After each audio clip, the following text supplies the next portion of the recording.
Hi, everyone. Welcome back to another episode of Door to Door. I'm Virginia Stanley, Director of Library Marketing at HarperCollins. I'm joined here with my colleagues, Christopher Connolly, sitting in a bunch of palm trees, and Lainey Mays sitting in a bunch of books. How is that possible? And I'm sitting in a closet. Anyway, you're in for a big treat today. So we have two really wonderful authors. All of our authors are wonderful. And we always say it's so much fun when we talk about, when we do our little tech run through the day before, because it's always hilarious. And we always should record them because they're great fun. We had great fun yesterday talking to Ladee Hubbard and Julia Johnson about their forthcoming books. And we will have great fun today talking about them. So joined today, Julia Johnson, author of Be Frank with Me, which was her previous book and which to great acclaim. And her new book, Better Luck Next Time, is going on sale in January. So we're getting the word out early and often because we want you to know about these books. We are just bonkers about them both. Ladee Hubbard, whose previous book, The Talented Ribkins, was also great acclaim and won the Hurston Wright Legacy Award for debut fiction. And her next book, The Rib King, also coming out in January. These two incredible novels by these brilliant and funny and thoughtful authors, and we're thrilled to have them with us today. So, Ladee, hello. Hi. How are you? I'm good. I'm great. And you're in, where are you now, Ladee? Where are you beaming from? I'm in New Orleans right now. Nice. And Julia, hello. Hello. How are you? My palms are sweating, but other than that, I'm okay. Sweet. Exactly. It'll work its way up to my face pretty soon. So get ready. So it's like that Albert Brooks scene in Broadcast News where he's broadcasting the sweat, the flop sweat starts. That's hilarious. I love that movie. Where are you zooming from? I am in Los Angeles. Okay. How's the weather? The marine layer is just breaking, so the blistering sun's about. It was like 100 all last week, which is just crazy. Yeah. So. Well, yeah. And I'm imagining New Orleans is a little bit on the toasty side. Is it, Ladee? It's cooled off. We have a nice fall, actually. These are it's okay. It's okay. Yeah. Yeah. Okay. Yeah. All right. Well, so Chris and Ladee and I, we're just very grateful to both of you for making the time to join us and join librarians who are watching to talk about your books. So we just thought we'd have you all on for a hot second right now, and then we'll Ladee will go into the virtual green room, have virtual M&Ms. Okay. And I want the virtual sushi. Come on. Yeah, no, that's a first, man. I mean, nobody's ever said they want virtual sushi. Yeah, it's risky. Oh, it's fresh. Risky. Is there anything that either of you want to say before we put Ladee in the virtual sushi room? Don't eat it all. I will definitely save you some. Oh, you're the best. Well, we can't wait to talk to you. Chris, Ladee, do you want to say, or Julia, do you want to say anything to Ladee before we say, see you in a little bit? You're going to look great after me. Believe me. It's going to be like, she's so calm.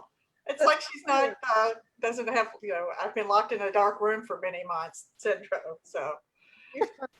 Okay. Thank you for that. So. You're welcome. Yeah, I do what I can. So. Okay. Okay. So, all right. So Ladee, we'll say goodbye, but then, and we'll talk to Julia, and then we'll bring you out. And then at the end, you'll both come back and we'll just chat, and anything you want to say to librarians or just anything at all, or anything you're like, oh, I forgot to say this about my book. Okay. Say it. How's that sound? Good? All right. See you soon, Ladee. Okay. Bye. Bye. It'd be funny if when Ladee came back, she had like a ton of beads around her neck and like all this like New Orleans stuff. And she was eating sushi. Yeah, And that's she what I was was gonna say. Yeah, that'd be super funny. That's really funny. So hi, Julia, how are you? Well, I've like, I have on pants, so that's plus. We did talk about having a pantsless, No Pants Friday video series. We keep talking about it. I think it sounds funnier than it probably is. But yeah, I think people have found that out apparently. We were supposed to wear pants. That's I know. Lainey, stay in the stacks. Uh-huh. Christopher, you wearing pants? Always. There you go. Yes. We did all right. Before we get into this, Chris, you have to tell the story about when we did the video from the video studio in the hut, and you took those imaginary pants off. Remember? The imaginary. Yeah, I can't. Oh, it was because we were presenting Pants Drunk, which is is it Norwegian? I can't I have to look it up. recall. It's a European tradition. I forget which Nordic country it is, but it's this self-care method where you lay in bed and you surround yourself with all the necessities, candy, drinks, strong drinks, adult beverages, just anything you might need, have a good Netflix show on, and you get pants drunk. You tear off your pants. You don't have to tear them off, but you remove your pants, get drunk, eat snacks, and just be good to yourself. So we were presenting that, and I brought a pair of prop pants. Oh, We the were sitting pullaways? under, like, that would have been really cool. These were just a pair of pants I had lying around, so I could Uh-huh. give the illusion sitting Uh-huh. behind our desk that I was getting pants drunk on live television. Awesome. That was pretty funny. I like So- somebody who really commits. Yeah. Oh, yeah. Always. We're 110% here all the time. On that happy note, we just Yes. want you to have a visual. Find that video later. It'd be really funny. For sure. Okay, so we're just going to open this up and have a conversation about this fabulous book that you've written. But I think it would be super cool to just talk for a hot second about Be Frank with Me, which stole the hearts of everybody who read that book. Uh-huh. Just a wonderful, wonderful read. We all just fell in love with that book. Would we have the jacket up? Yeah. We mention that book and people just go crazy. So. Oh, really? Oh, that's so good to hear. Can Oh, you my just call me goodness. up every morning when I sit at my desk and tell me that? Because that would be super helpful. Okay. Why not? It's a book that I strongly encourage everyone to read. It's a gorgeous book about a very different little boy and his, well, that's all I'm going to say about that. But if there's anything you want to say before we move on to Better Luck Next Time, feel free. Well, I have a slideshow coming up. My entry for the Palme d'Or this year, and I discussed it at the beginning. So, I could, all your questions will be answered then. All your questions will be answered. Okay. Yes. So Chris, Okay. I know went over the slideshow with you. So I'm going to turn it over to Chris, and I'm going Okay. to let you guys take it away. All my right. gosh, here we Lights, go. camera, action. Should I go ahead and bring up the slideshow, Julia? Yes. Yes. All right. Let's I go have ahead my and do fingers that. crossed for us. Let's see. All Is right. it coming? It's coming. There we go. Oh, there we go. We ready? I can start. Give me an opportunity to talk. As you know, I will take it. So be frank with me. I'll tell you in a nutshell. I have cheat notes up here so that I won't skip a slide. When I was 50 years old, my daughter had to read To Kill a Mockingbird for school, and I hadn't read it since I was 13. So I was like, oh, I'm going to reread it. And this time when I read it, I was grown up, and I thought, oh, Boo Radley must be on the autism spectrum, which was not something that I knew about as a 13-year-old or somebody that people talked about much. But because I was a mother, then my very next thought was, well, it's a lot easier to write a character like that than it is to raise him. And I thought, oh, that would be kind of an interesting novel, like a novelist who writes a character and then is in that situation. And I thought, I've never tried to write a novel, but what the heck? And then 5 years later, it came out. This is the paperback. You guys had the hardcover picture. It was all very exciting. It turned out okay. I was blown away. So no pressure, but I had to come up with an idea for my second novel. So let's change the slide. Chris, next slide. You got it? There we go. Hooray. Here's how I came up with the idea for that. In real life, during the Depression, when my father was a young man, he somehow got a job working as a fake cowboy on a divorce ranch outside of Reno. Now, I don't know how he ended up there because he grew up on a dairy farm in West Tennessee. What was he doing in Nevada? Who knows? But what I do know is that by the time I was grown, this episode from his youth started to seem pretty interesting to me when I realized this was not a job that most people's fathers had had, or even that one that anybody knew about. So if you've never heard of such a thing either, back in the day, going to Reno was the way to get a quickie divorce. You'd live in the state for 6 weeks, and then you were a legal resident, and the state could set you free. Can you change the slides? Okay, there we go. It was so the thing, in fact, that in 1937, Reno's divorce industry made the cover of Life magazine. Slide. And if you've ever seen that old black and white movie, The Women, the characters in that movie do time on a divorce ranch. So how these divorce ranches got going, I think, was there were some failed cattle ranches and people bought them up and said, well, we'll have dude ranches. And then some of the dude ranch people said, oh, well, these rich ladies need someplace to stay for the 6 weeks. They have to live in Nevada while they're waiting for their divorce. So the divorce ranches would staff up with handsome young men who they called the cowboys, who'd take their ladies on trail rides. They'd dance with them, they'd chat them up, they'd play cards with them. And this was a skill set that matched my father so exactly that it was almost like they made this job with him in mind. Next slide. Here's what my father looked like when he was about 27 years old, which was a couple of years after he left the ranch, just before World War II. Now, I know almost nothing about his time there, aside from a couple of funny stories he used to tell. Oh, and also that he had a fantastically rich first wife who was older than he was. They weren't married for long. And he was her second husband of 6. And I have to assume he met her there because I don't know where else he would have dug up a fantastically wealthy woman who would go on to have 6 husbands. And I should have asked more questions while I had the chance. But I'll tell you something, a good way to find out more than you ever need to know about anything is to research it for a novel.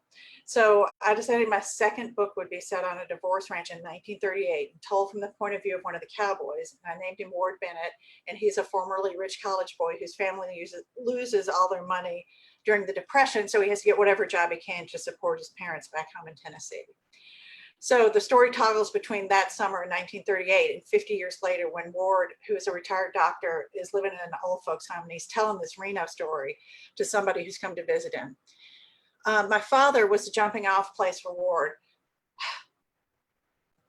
But a lot of his personal history and knowledge of medicine, excuse me, and his heart and soul come from my mother because, like Ward, she grew up to become a doctor. Mama was much younger than Daddy. Here's what she looked like about the time he was leaving for World War II. Shoot. She'll be, uh-oh. It's an audience, I can't, okay. She'll be 92 the day after Better Luck Next Time comes out, and she has been in assisted living for a couple of years now. Next slide. Here's an unexpected, next slide, Chris, an unexpected influence on the book. My son played Bottom in his high school production of A Midsummer Night's Dream. I was absolutely obsessed with his paper mache ass his head that was part of his costume. And so it turns up in an altered version of it turns up in the book. And then it became a motif that worked its way through the whole story, which was kind of great. So this novel, I decided, was going to practically write itself. I told myself I wouldn't cut my hair till it was done. Next slide. This is how long my hair was when I started. Next slide. Here's how long it was when I turned in my final draft. This is longer than it had ever been in my life. Next slide, please. Longer even than when I was a sullen 13-year-old. What I'm saying is the novel didn't write itself, alas. In its third year of trying to fight its way out of my brain, next slide, I started keeping a daily tally of my word count just to convince myself I was making progress. Next slide. I hung a big piece of cardboard on my supply closet to keep track of each chapter as I wrote it, and I kept, I listed the first and last lines of each chapter, ideas for dialogue and action, their maps. There's a chart you can see there hanging from the bottom of the waxing and waning moon in the summer of 1938, because a lot of the action happens at night. and I needed to know that my characters could see the things they were supposed to be seeing. Next slide. Here's my desk with a bunch of those Post-it notes on it, and you probably can't read the one in the front, but it says, nothing is keeping me here. And I felt like that almost every day when I sat down at my desk. But finally, I broke through to that fabulous place where I resented everything. Sleep, meals, talking to my family, that took me away from the new book. Can you do slide 14? The next one. It is possible that I owe my breakthrough to these crystals that one of my first bookstore pals sent me when I told her I had spent a solid 3 months of all day typing, writing what's now page 27 of the advanced copy. And I met Mary O'Malley because she loved Frank.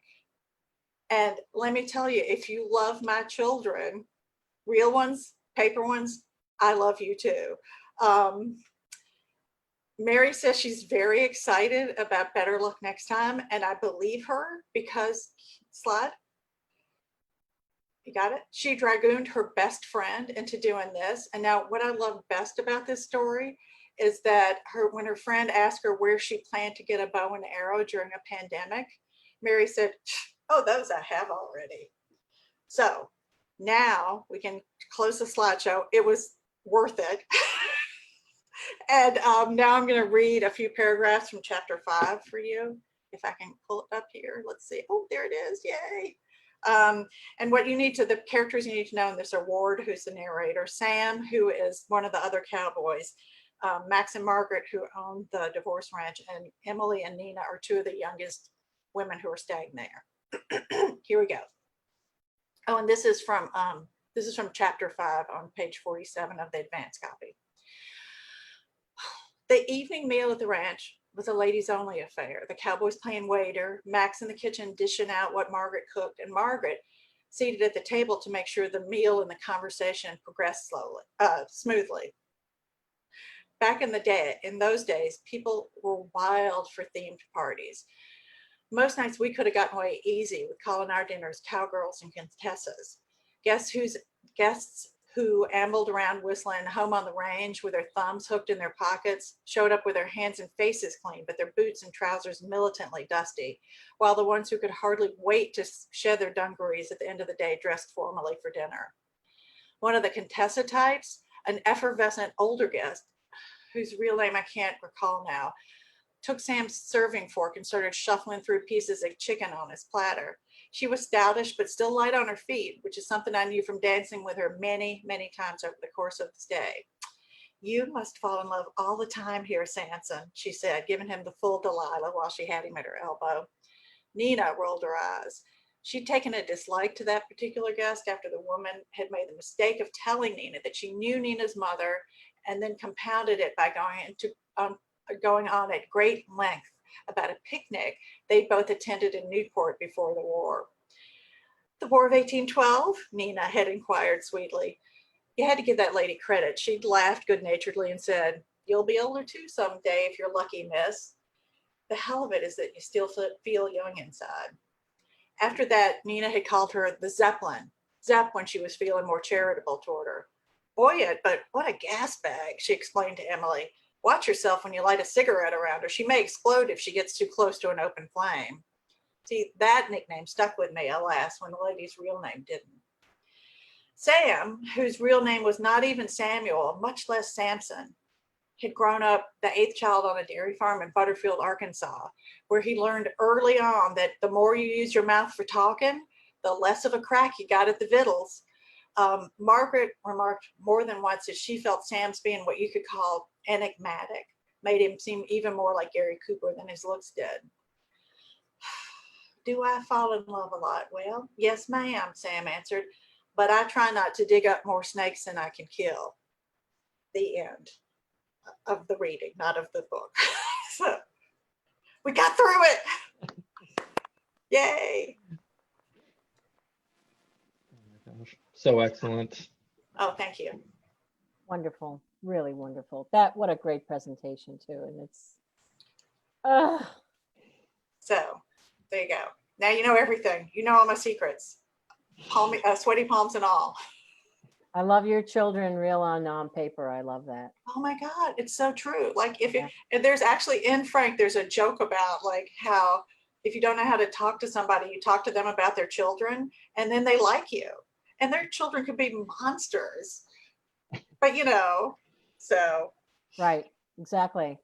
I made a note about the at the beginning of the presentation where you had a note there that said, "Nothing is keeping me here."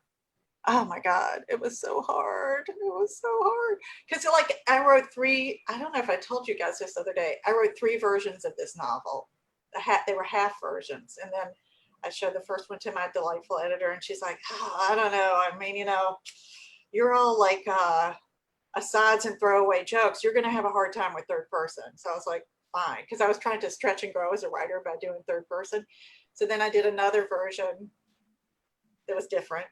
And she said, I love the prologue. I hate the rest of it. Oh my So God. Oh okay, well. okay, but we're getting places. You like 6 pages of it. Okay. And I don't even remember what was different about the second version, but then I could tell that it was right from that prologue. And then I went from there. So it turned out, but man, there were days where I thought, we live on a sharp curve out here. And I thought I could just go lie down on the street just around the curve and somebody could just come out around and take me out and then I wouldn't have to finish the book. So Wow.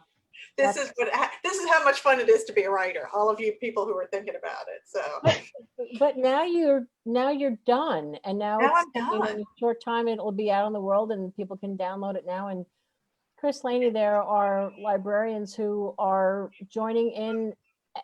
You guys can. I'm not going to open them up. I want to stay focused on it, but just if you could read to some of the comments from our librarian pals. I mean, they're just so excited that you're here. Oh, good. Well, now I feel like if you read the book now, you would never guess what torture it was to write it because it seems pretty lighthearted to me. So, but I don't know if you've ever known any stand-ups. They're very dark, but they're like really Dark. funny. So Yeah, funny stuff is serious business. I mean, it is. You got to touch. You got to. well, my husband's a comedy writer, and what they always say in the comedy world is comedy's tragedy plus time. So believe me. There's a Right. section early in the book too where Ward describes what a novel is, and I don't want to mess up his comparison. I think he calls it like the shell of a man, or like a shell of a man or something. No, I'll tell you what it is. He's carrying Nina. Nina's a big reader, and he's carrying Nina's duffel bag it's her luggage because she's going to be on the 3rd floor, and it's so heavy. He's like, "What have you got in here? Dead bodies?" And she said, "Oh no, it's the canned remains of every man who's ever underestimated me." But he can tell that it's books from the shape, and so he's like, the canned remains of men. That's sort of like in those days, that was kind of what books were, the canned remains of men, So that made me really happy when I thought of that because it was so true. Because in high school, we read all those old white guy books, So Yep. Well, yeah, I thought that was so brilliant. But yeah, to Virginia's point, there is so much love both for Be Frank with Me and Better Luck Next Time. Kim McGee, one of our good friends and librarians. Good morning. Loved Better Luck Next Time, especially Ward. Let's see here. Oh, Jennifer Winberry, another good friend. Loved Be Frank with Me. That's 3 loves if you lost count there, Julia. 3 loves. there's never too many. Never too many. Vicky Nesting, Be Frank with Me was so wonderful. So many people just excited to read this. I'm scrolling through. If I miss any, Lainey, please let me know. But there's just so We have a much love. question from Maureen Roberts. So it sounds so good. Did you get to go to Reno for any research? Yes, I had never been. I was very excited.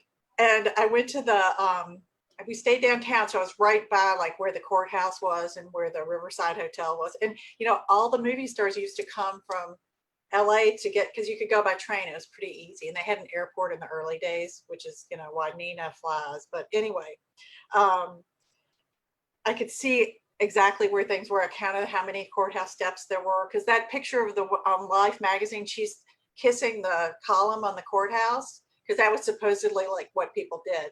And then they would walk down, and the courthouse is right by the Truckee River, and there's a bridge over it called the Virginia Street Bridge. And then they were supposedly went to the middle of the bridge and they threw their wedding rings into the river. But you're like, who's going to throw their wedding ring into the river? You're going to pawn it at the pawn shop, you know? But I was so excited to go, and I went to the Nevada Historical Society, and everybody in there was so excited. They were trying to help me find a trace of my father. And so they were all scrambling around. They'd bring me a picture and go, is this him? But it'd be him like his death notice or something in Tennessee, which is not helpful. So we could never find any trace of him. So I don't know where he worked. But then I thought, well, that's kind of good, because then I can make it up. Because if you write something about something that's real, then somebody's going to say, I'm sorry, you know, the door was on the left side of the porch, not on the right side of the porch. But because I could make up my own one, I could have it be really close to town, but it could also be like I had to figure out on the map, okay, if it's where would it be if it were close enough to ride a bike to the airport, you know, like just these crazy things. So that was kind of exciting. Research is the most fun. Like, man, I could research stuff forever. But yes, I did go to Reno. That's the long answer to a short question. So I can talk for 20 minutes about it, believe me. Someone said, that's me on vacation slugging around a suitcase full of books. Oh yeah. Oh my God, there's that too. Yeah.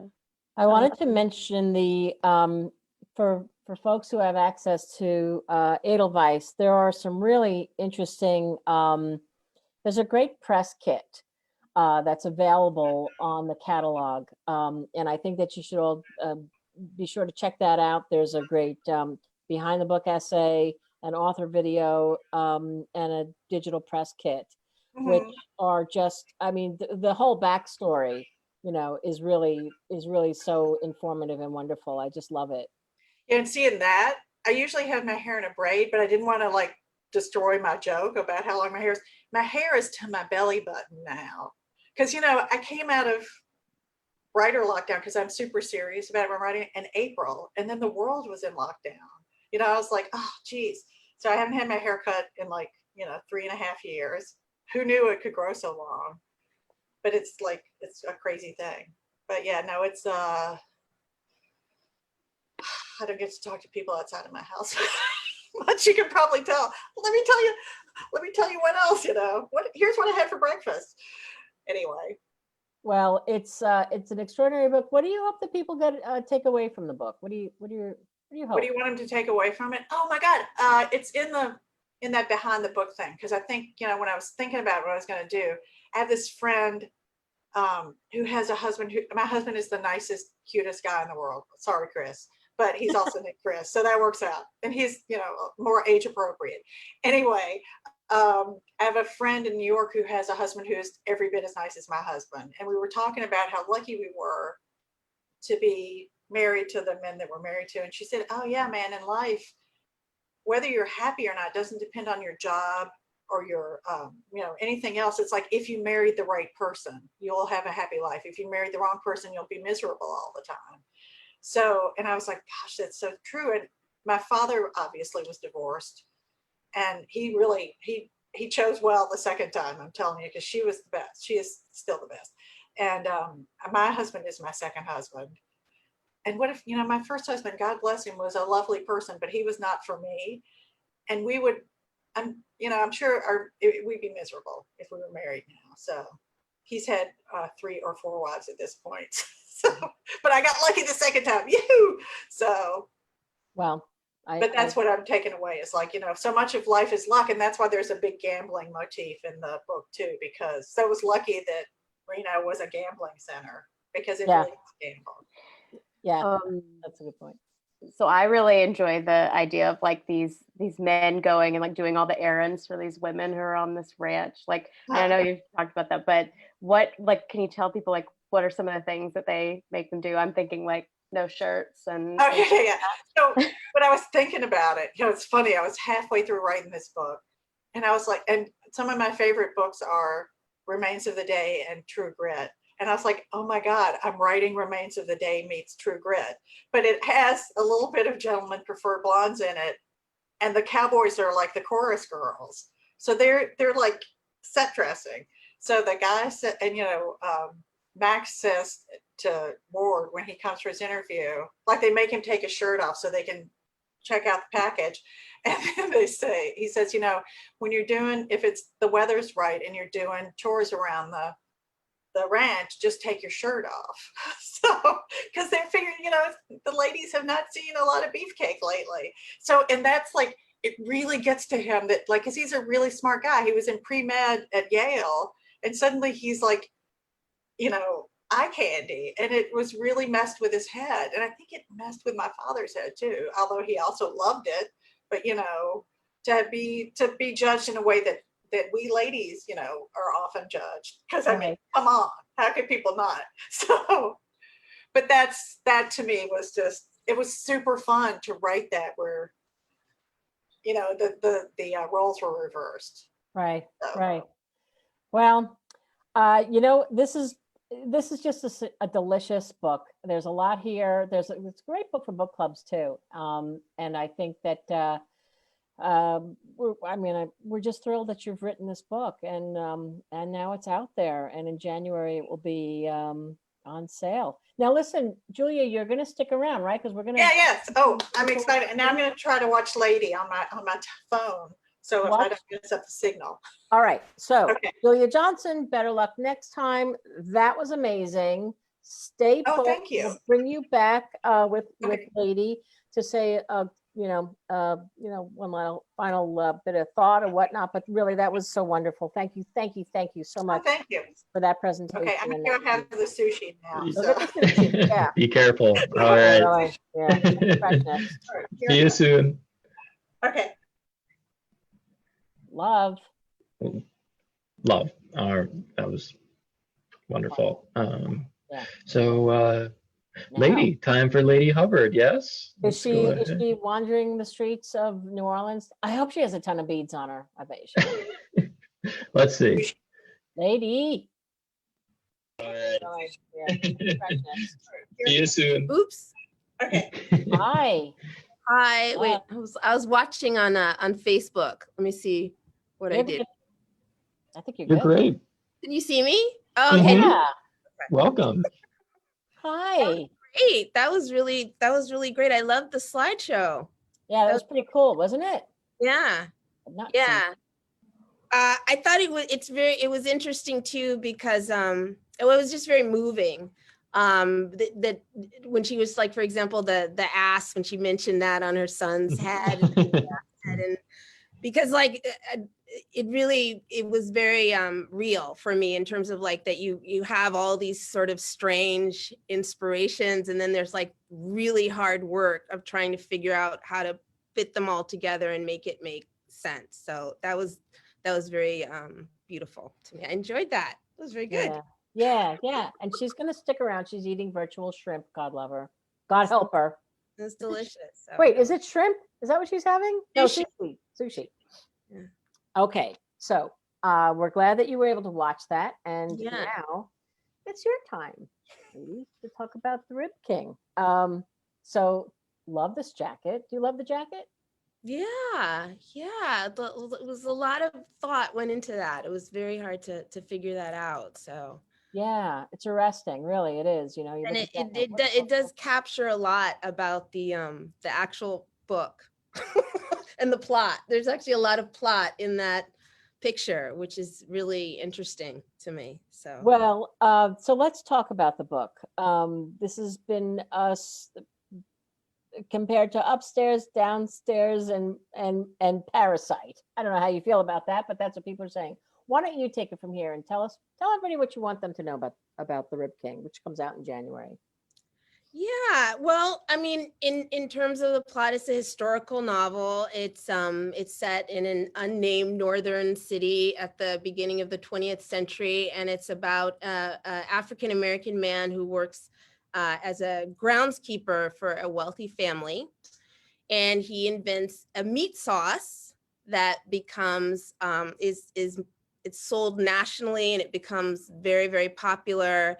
And it's sold with it's sort of a minstrel caricature of him on the label. And he spends the rest of his life touring the country as the Rib King. So that's where the title comes from. A lot of other stuff goes on in it while he's doing this. And the book is actually divided in two halves, and it's mostly concerned with the events that lead to his transformation to the Rib King, and then sort of the aftermath of his transformation. Because I think that the figure really it represents a certain kind of nihilism. And so it's about how he came to embody this figure. And then sort of the other people who originally were working in the house with him, how they have to deal with the repercussions of the transformation. In terms of things going on in my head that I had to work, and it took a very long time, it was very difficult to figure out. I was very interested in the impact of minstrelsy, which is extremely popular at the beginning of the 20th century, and thinking about how that impacted African Americans' efforts to assert their rights as citizens during that time. I was also interested in the Great Migration and in the emergence of modern commodity culture at that time. So they all kind of come together in terms of what the Rib King represents. And then on another level, the book is really about trauma. And because the man, Mr. Sitwell, who becomes the Rib King, he has a lot of childhood issues that he's been hiding from. And it's about trauma and how trauma affects the way you see yourself and also your ability to care for others. So in both sections of the book, what is actually really going on for the characters is they're trying very hard to be caregivers to others and realizing or forced to deal with sort of the complications of what that means, the complexity of what caring for someone else actually means. And in his case, it causes him to have to confront a lot of his own childhood trauma, right? That's basically what the book is about. Yeah. But there are so many layers. I mean, it's a very complex story. I mean, you can really read it on a couple of different levels. Yeah, it is. That's why it's a little hard. It's hard for me to summarize it because it does have a plot and forward momentum. It is a novel, but that's where everything was coming from. And really also too, something that comes up is the vulnerability of children to racial violence and how sort of the effort to protect children is really the catalyst for everything that leads to him becoming the Rib King. And that was a contemporary issue. That was something that was very much in the news when I started writing the book. So yeah, all kinds of different influences that sort of impacted what is now the Rib King. So Wow. it's hard to summarize. It is hard to summarize. I want to ask you about the research. I mean, there's just, it's sort of mind blowing, you know, all everything that you packed into this book.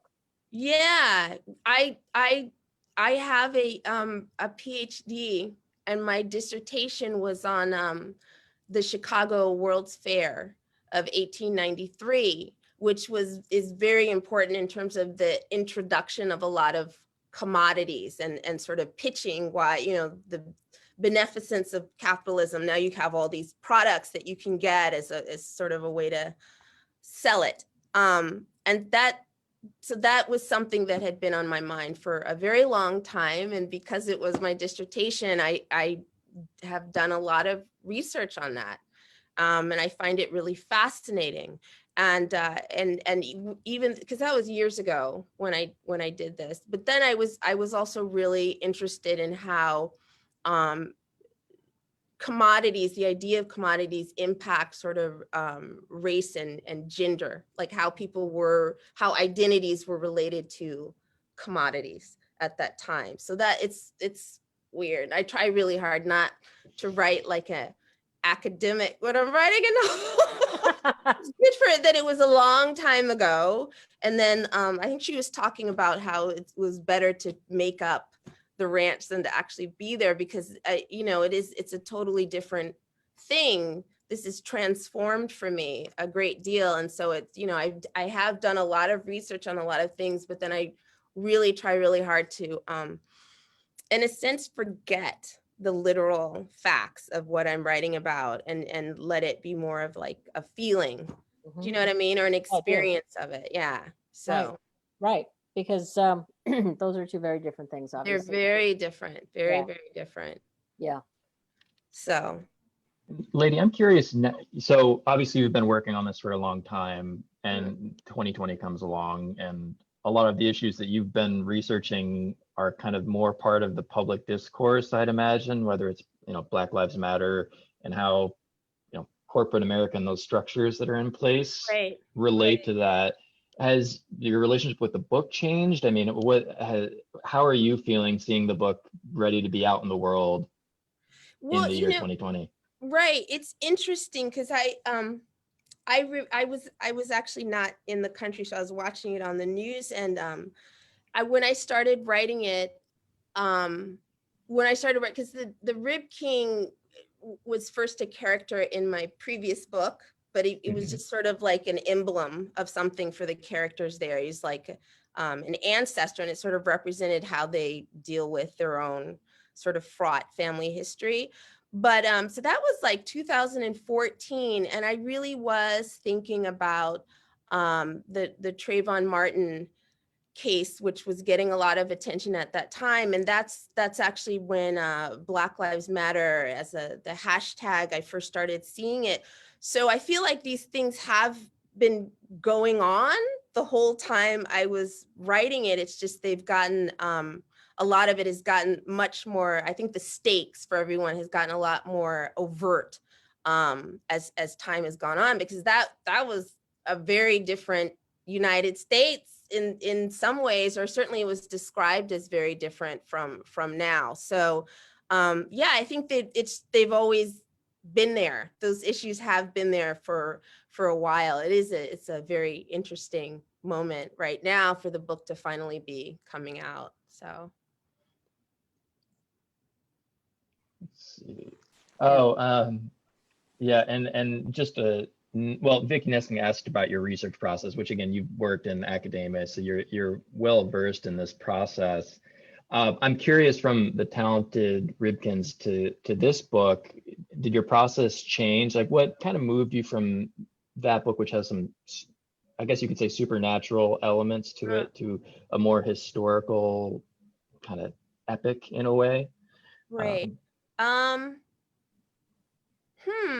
I don't know that it changed a lot, because if you ask me, but this is what I mean, they're not academic books at all, but there was a lot of research that went into the Talented Ribkins as well. And I think that it's not even by design, it's just that's part of what creating a novel is for me, that it kind of gets submerged in the plot. It becomes part of the plot. Because there was a lot of research about sort of African-American cultural history during the second half of the 20th century that is embedded in the plot of the Talented Ribkins. So, yeah, so his different stops with different relatives, in my mind, like there's what's going on has to do with a specific period of history, but it's sort of sublimated. I think it just becomes part of the plot. So that's part of the challenge for me, but it's also what ultimately makes writing so gratifying, which again is what I appreciated about that. That was very moving to me, the slideshow, because it's true. It's just figuring out a way to make sense of all of these things, or maybe questions you have, or things that concern you, and trying to figure out a way to shape it into a story or a complete thought. But a lot of the whole thing with the talents has to do with an essay by a sociologist named W.E.B. Du Bois, who wrote a very famous essay called The Talented 10th. And so that's actually where that came from.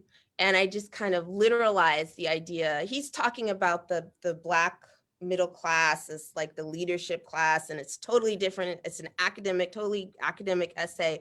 And I just, in that book, I was trying to literalize it so that they have their actual talents, right, that they have to grapple with. It's not just like some sort of abstraction about potential and living up to your potential. It's actually something that they have to literally deal with, which is a good example of exactly what I'm talking about, because that is, yeah, both of them sort of do that. There's a way of talking about them thematically for me, and how it gets translated into like a plot or a story that perhaps at times becomes a bit unrecognizable in terms of what the origins of it are. But that is where that came from. It was a reference to an essay from 1903 by an American sociologist.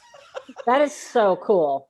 Yeah. But that's what makes it so accessible, you know, and hits a nerve. I mean, you know, and then makes it something that you can, you know, you want to sort of embrace. And I think it's genius, really. I do. Oh, I hope so. I hope people enjoy reading it. I hope people read it and enjoy reading it. So there is a story. So it's not all like themes, but that's what makes it hard. Yeah. And they're because it starts, you know, it's questions that I have, and, you know, I'll refer to ideas that I'm trying to sort through, but really trying to shape things into an actual story is what takes the most time and energy and focus. So, Right. I Right. wondered why you chose that specific time period, because I really enjoy the conversations that Mr. Sitwell has with the boys that are staying with the Barclays, and like a lot of the things he's telling them, like they're kind of on a cusp of a changing time, or they could be alive in a different time. And so like his advice to them might be very different than what they grew up on. I don't know, like why that time period, and what maybe makes that different than other ones to have this story set there. well, I think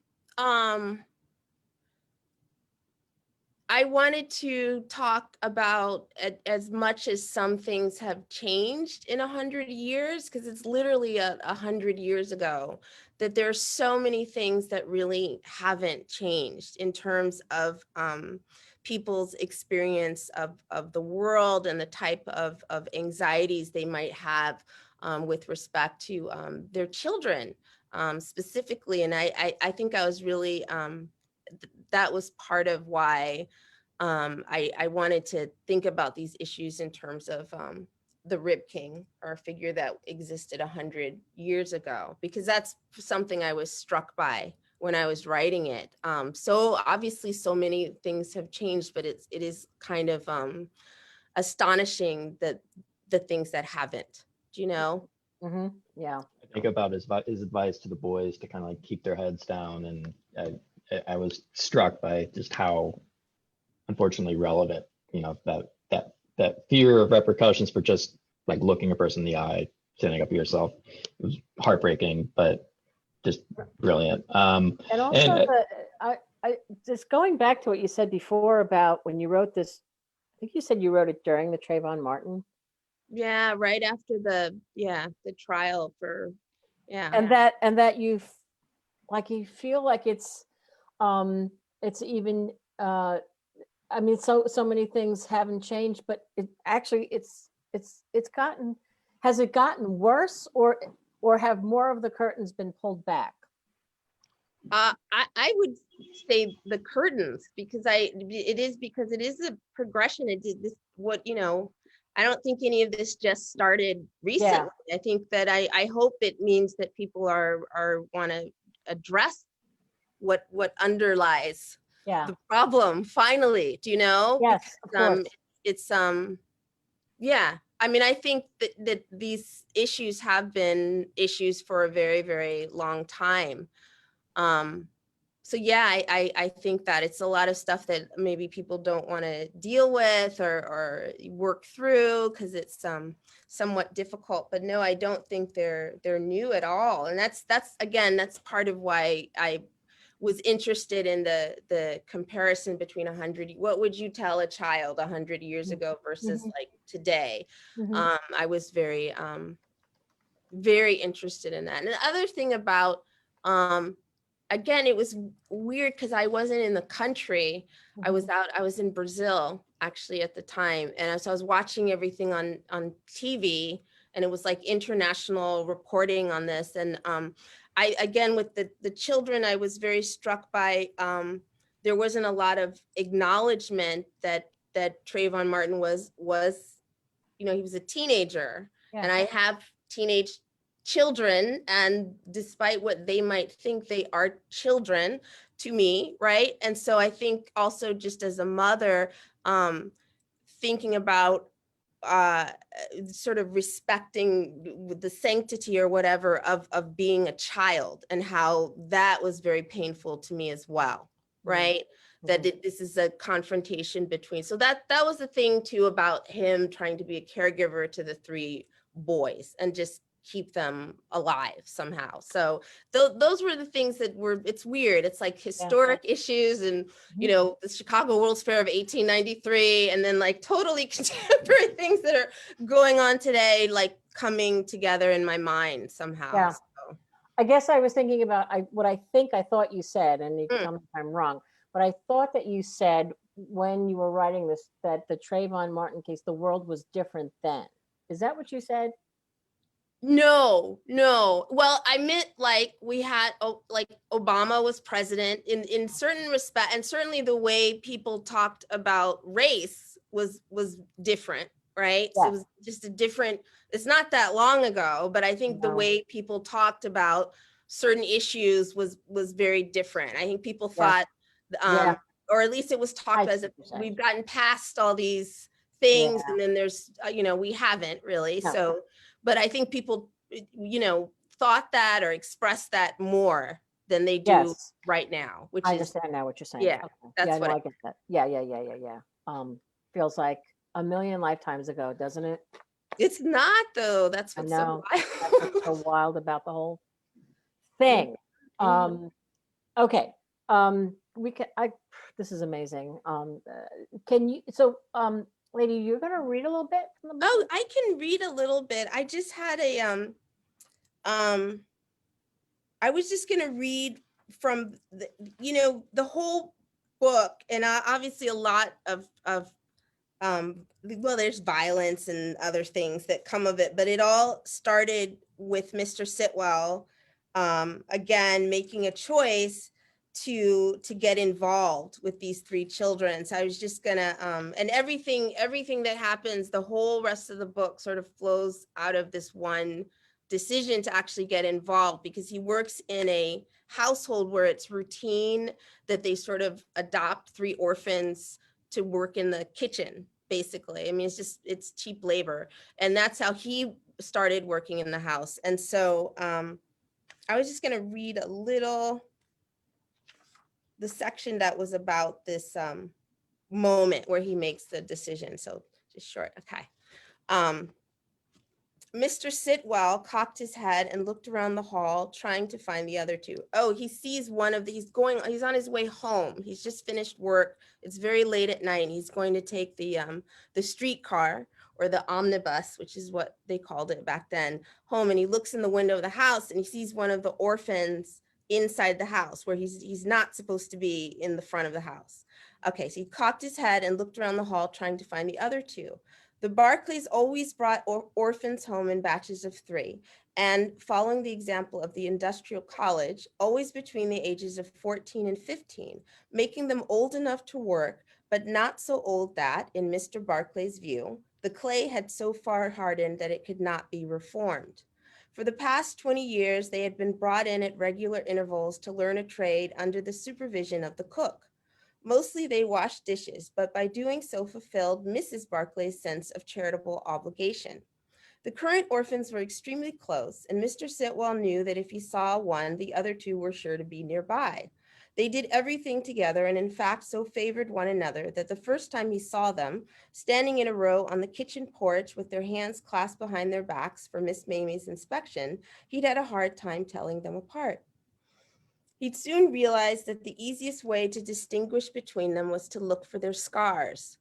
Frederick was the one with the 3 nasty welts running in parallel lines down his left cheek, a memento of a frantic fork slashing from a Southside butcher with whom he'd had an unfortunate run-in when he was 7. Mac was the one who'd lost part of his right ear to a stockyard dog when he was 8. The one loitering in the hall now was Bart. Mr. Sitwell knew it as soon as he started walking. Bart had a peculiar way of moving, a staggered hop step caused by the fact that, due to circumstances he claimed he no longer remembered, he was missing the toes of his right foot. Bart hopped down the hall for a few moments and then stopped when he reached the door to the conservatory. Something, it seemed, was amiss with his trousers, and he reached down to make some adjustment to his buttons. When he was satisfied, he swung his arm behind him, grabbed a fistful of fabric from his rear, and lifted his right foot to shake out his pant leg. He set the foot down again and, after a couple more hops, disappeared through the conservatory door. Bart seemed awfully foolish. Mr. Sitwell's first thought was relief that he was not responsible for him, that all 3 boys were technically Miss Mamie's the cook, Miss Mamie's problem. But of course, Mr. Sitwell was the one who'd seen Bart, and having seen him, realized he had to make a choice. Either he would continue walking toward his streetcar stop as planned, or he would go back inside and drag Bart to the safety of the kitchen before any of the Barclays saw him too, in which case he would no doubt be sent packing. So I just picked that because that is really the catalyst. It's a very simple gesture, and it seems simple. He's just making a choice to get involved, and he's been there for 20 years and has never done that before. And it leads to a whole series of events and becomes sort of a tragedy for him, certainly. It leads to him becoming the Rib King. Just getting involved a little bit, just taking the time to stop and go in and try to help these boys. Right. So. As you say, the catalyst, you Mhm. vote with your feet, go left or go right, and it makes a difference, and it propels the story. So thank you so much for reading that part. That was great. Thank you. Yeah. It's 3:00. So I think that was wonderful. Is there anything else that you want to say about the book before we bring Julia back on? Because No, this was great. I really enjoyed this, though. Thank you. Great. Yeah. Are you kidding? Thank you, Yeah. Chris, Laney. Is there anything you want to say to Ladee, or anything that we want to? No, just thank you for joining us. Yeah, I think you're so right about this being a book that, I mean, there are themes, of course, and important, looks into the reality we're living today, but it is also just a fantastic story. It's so well written, and the characters, which always give so much weight, they're fantastic. So highly recommend for everyone watching. We'll have links to the e-galleys. So, run, don't walk. It's that good. So Yeah. Thank you, Ladee. Thank you so much. It was a real honor to sit and talk with you and learn more about the Rib King and to share it with librarians. So it's what we're doing here. Yeah, that's great. Thank you so much. I really, really did enjoy it. So it's nice Good. talking to you guys. Yeah, really nice to talk to you too. So you want to sit tight a second, and we'll bring Julia back, and we could do Sure. big newlywed game kiss goodbye to everybody. Sure, of course. here we go. All right. Well, let's see if she's eating sushi or whatever. It'll crack up if no, she's not. Julia. Here? Yes. Are you eating sushi? How was the sushi? Oh, hang on. I gotta put on my phone. Lainey, thank you for letting me go first, because I would have had a heart attack by the time my turn came otherwise. So that was very thoughtful of you. Oh my gosh. No, I loved your slideshow. Oh, I loved your slideshow. I loved your book. I read it over the weekend. They sent it to you me did? Friday, and I ripped right through it. So Oh, thank there you you. go. You're so welcome. It's super absorbing. Well, So- I'm very much looking forward to reading yours. I didn't get one. I don't have one. I need see, one. you just gotta beg. No, we Yeah, will get one to you, lady. I promise. Oh, I will. Yeah. We'll get one to you. I promise. Just send us your mailing address if we don't have it, and we'll get one to you. Galley. Okay. Okay. Yeah, this was fun. This is super fun. Yeah. Sweating, both. sweating all. So, We're all about the flop, sweat, and the booze. mhm. And- Wait, where's my We're getting t-shirts with that on it. Don't you think? Yeah, no, seriously. Thank you both so much. This was wonderful. I mean, it's very interesting to hear both of you. And you both yesterday was like, oh, I want to watch Julia's, and Julia's like, I want to watch Ladies, and it's so interesting because, well, these are very different books. They touch the emotional chords are there, and they're touched, and and it's beautiful, and it's just it's really so wonderful that that you could just be part of this today, to be part of this conversation, and to share your books with us and what went into these books. I mean, it's as you say yourself, Julia, it's not easy. That's not and, easy. and Lady, my goodness gracious, I mean, the work that the history of and the backbone of everything that went into the Rib King, really, so it's astonishing.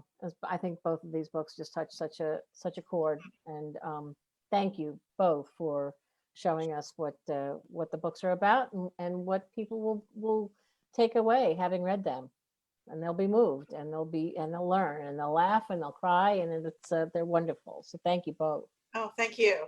You. This was great. Thank you. Yeah, is there anything else that either one of you want to say? Please, it's there's anything at all or nothing is fine, but just know that your librarians were watching, and they'll be sharing, and so if there's anything you want to say, please do. Lady ate all the sushi while she was in the green room. There was not. I checked the couch cushions. There was nothing. Funny. That's funny. I'm sorry. I was very hungry. That's the price you pay for getting to go first, and I'm super grateful. It was worth all the virtual sushi in the world. So, Oh, hilarious. Oh, okay. Well, that's very funny, and Lady said she's sorry. Right. Now, Lainey, do you have something that you and Chris, if there's anything, but Lainey, you have an announcement, yes? oh, Go how ahead, exciting! Julie. I'm excited. Oh, I thought you had something to say. Yeah, Lainey I know. May. I'm excited to hear what her news is. We have a very special announcement for all the librarians out there. So as you may know, we do Instagram takeovers every Friday during our quarantine and beyond. I can't believe it's been this many months that we've been doing it. And we, this Friday, the 23rd, all day, are announcing today because it's a big deal, and I want to see everybody's reactions in the comments. So this Friday, Neil Gaiman is taking over our Instagram account. Oh wow! Wow. That's And very exciting. it's so exciting. And his book, The Neil Gaiman Reader, just came out today. Happy book birthday to Neil Gaiman's book. And he's going to talk about that. He's going to show us writing space. And we know he's such a big fan of libraries. I mean, I was looking at his bio on his website, and it's just like from sentence 2 about how much he loves libraries. So we cannot wait for this. Please, all day Friday, go interact. We're going to do some book giveaways, and we're going to see stuff from him. So check all of our social for more info. So we're very, very excited. Very exciting. Yeah, Great. Wow. yeah. Yes, we're super jazzed, and he's a fan of libraries, and they've influenced his life, as I would assume that is the same for just about every author. Oh my gosh! Yeah, Definitely. it's where I frittered away my youth. It wasn't frittered, clearly, but that's where I went all the time. Mhm. Yeah, I know, it's wild, isn't it? It's Uh-huh. wild. Yeah. Well, it's a great place to be, and it's like a sanctuary. And then out of it comes these books, which we're so excited to publish. So The Rib King, Ladee Hubbard, Better Luck Next Time, Julia Claiborne Johnson, both going on sale in January. So plenty of time to read and share your thoughts with us, librarians, although they already have, and they're loving them already. So win! Yay! Well, take care, everyone. Thank you both so much. This was Thank great. you. It was really fun. Thank Yeah. you. Okay. Well, until next time, Chris, Lainey, anything else you want to say? This has been a No, just fabulous jazzed on hour. this whole thing. Fantastic. Thank you both. Thanks everyone for joining us. Yeah. All right. Well, you be well, both of you. Take good care. And we'll talk again soon. And thank you everyone for watching today. Thank you. Bye. Newlywed Game kiss goodbye. Mwah. Thanks. Bye. Bye.